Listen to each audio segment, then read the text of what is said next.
everyone, welcome back to my channel, Side Hustles with Corinne. Now, you want to be a YouTuber, right? You want to be a content creator. And I know what everybody thinks. They're like, you have to have tens of thousands of views, millions of views to make any money. Right?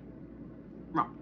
So I'm going to show you in this video how this video that I posted on one of my other channels made me $2,000. And no, this isn't clickbait. No, this isn't gimmicky. Let's just get into it. On March 27th, 2021, I posted a random video on my channel about a digital business card, right? I had somebody make me a digital business card from Fiverr. The video did okay. And fast forward all the way to November 15th of 2022, more than a year and a half later, I got reached out to by a company who offered a similar product, saying that they wanted to collaborate. So they saw the video, they liked how I delivered it, they liked the information that I had to say, and they said, hey, I want you to promote my product as well. So I went back and forth with them a little bit on the terms.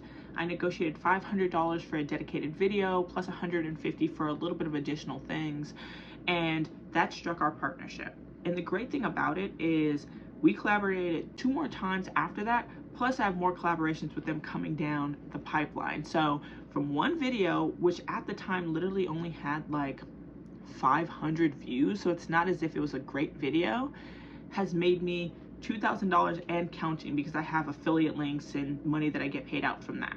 And so I've had 3 collaborations with one company and affiliate payments because of a video that had 500 views at the time.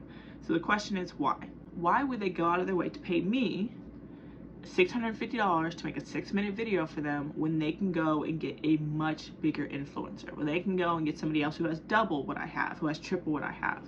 Why me, and why did that video catch their attention? Well, in summary, it's because I'm something called a micro-influencer. If you don't know what that is, don't worry, let's get into it. So a micro-influencer tends to be an influencer with a smaller following, but a very highly engaged following. They're not like your macro or your celebrity influencers that have hundreds of thousands or millions of subscribers or viewers. Micro-influencers typically have a couple thousand to about 100,000. And the great thing about them is they have a very specific niche that they talk about. They tend to be subject matter experts in what they're talking about. And because their niche is so specific, the people who do subscribe to them and the people who do follow their channel tend to be very highly engaged in what they're giving off.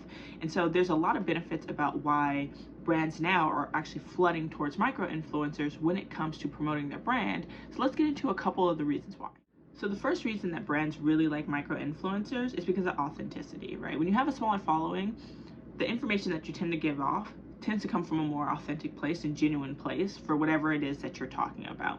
Once you get huge, sometimes the topic tends to be generic, or maybe just clickbait, or it could be all partnerships that you're selling or ads, so it doesn't always come out as genuine.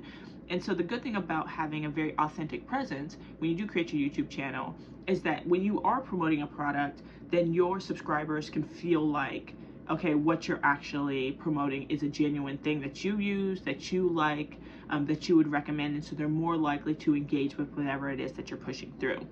I've always heard that micro-influencers actually have a way better conversion rate when it comes to promoting a product than a macro-influencer has. The second one is you have a very niche expertise, right? And so the biggest thing about brands is you want to promote your product to people who are going to use it. When you have a macro influencer who is bringing in a very diverse audience, which is great, but there's going to be a substantial portion that are less likely to use any given product because it doesn't actually pertain to them. But if you find an influencer who could naturally use your product, then it's a good chance to say that if they are a micro influencer, their subscribers or followers would be able to use the product as well, since they're all kind of interested in the same thing. So having that niche expertise is actually a huge benefit when it comes to conversion rate for brands. So the other thing is having a very local presence. So a lot of times with niche influencers or micro influencers, most of the people watching the video come from, 1 or 2 geographic regions. And the good thing about that is when advertisers want to advertise a product, they have a target audience, and that target audience often pertains to a certain geographic region. And so they like to find influencers who are predominantly within that region that they're looking to influence, right? Like, it does you no good to have a product that can only be used in the US and promote it to a channel whose audience is primarily in another country. Like, that doesn't make any sense. And so they like to go to smaller, more niche influencers because they know that the product's going to end up being more relevant. And then the last thing, and most important, it's more cost effective, right? To do a campaign with the macro influencer, with the celebrity, it's tens of thousands of dollars. Even with some of the smaller macro influencers, it's a lot of money, and they deserve that, right? Like, you've built your following, you've built your audience, you are what you're worth. And so absolutely get the coins, get the thousands. Like, that, I eventually want to get there within my, content making career. But with micro influencers, you can pay 10 micro influencers, which you would pay, one macro influencer. And so it's a lot easier to get your message out there in a broader way by paying micro influencers than it is for macro. Now, this is not to say that you shouldn't aim to be a huge, of course you should. Like, you should absolutely aim to be whatever it is that you're looking to be with your channel. But this is more to say you can make plenty of money from brand sponsorships as a small channel. Don't let anybody fool you with that. If you're able to grow your channel, even 5, 10, 15,000, you will absolutely start getting brand deals. Believe me, I've done many brand deals. I've done brand deals since my channel was at like 5,000 subscribers. There really is no limit to it. Stay genuine to what you're talking about. Make sure that you have an engaged presence. Lean into your niche, whatever it is. Try not to be the exact same thing as every other channel, and you will be okay. All right, so let me know what you thought about this video. Let me know if you disagree with what I said. I'll post some receipts so you know I did actually make the money I made off of that video. But anyways, thank you so much for watching. Feel free to subscribe to my other channel, Side Hustle Seattle, and I will catch you in the next one.